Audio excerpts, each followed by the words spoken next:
जास्त भूक लागलेली, सो मी माझ्यासाठी ना काहीतरी चटरपटर बनवते. ते पनीर कट केलेले, कांदा कट केलेला आहे, शिमला मिरची कट केलेली आहे आणि टमाटर कट केलेले. तर पनीर टिक्क्यासाठी ना एक मॅरिनेट बनवावं लागतं, सो त्यासाठी मी एक बाउल घेतलंय. सर्वात आधी मी टाकणार आहे दही, 1 चम्मच बेसन पीठ. 1 चम्मच जास्त होईल का?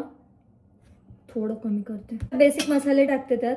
हळद, थोडं मला आहे ना तिखटच खावं वाटतंय तर मी थोडे तिखटच बनवणार आहे. बिर्याणी मसाला पण टाकते. बिर्याणी मसाल्याने खूप छान टेस्ट येते. मीठ पण टाकते. त्या मॅरिनेशनच्या ग्रेव्ही मध्ये ना थोडंसं ऑइल पण टाकते मी. छान मिक्स करून घेऊयात. मॅरिनेशनची ग्रेव्ही एकदम मस्त तयार झालेली. त्यामध्ये ना जे जे आपण कट केलेलं आहे ना ते सर्व टाकूयात. पनीरची कोणती पण गोष्ट मला जर दिली ना तर ती मला खूप आवडते.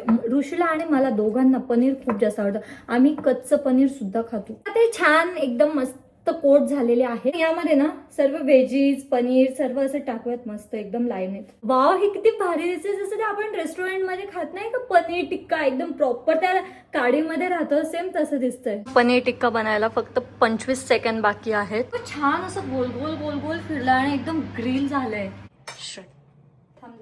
तर गाइस फायनली डिश कम्प्लीट झालेली आहे. काय माहित कशी झालेली, फर्स्ट टाइम बनवली आहे आणि तेवढ्यातच घरी ना प्रतीक भाऊ सुद्धा आलेले आहे. तर ना मेन म्हणजे ही डिश मी फर्स्ट टाइम बनवलेली आहे आणि फर्स्ट टाइम आहे ना मी प्रतीक भाऊलाच टेस्ट करायला देणार आहे. आता तुम्हीच सांगा कशी झाली आहे. पनीर टिक्का बनवलाय घरी, बघितलं करून. ओव्हनचा काहीतरी वापर झाला पाहिजे म्हणून बनवून बघितलंय. बस थोडंसं कसं पण झालेलं असलं प्लीज चांगले रिव्ह्यू द्या.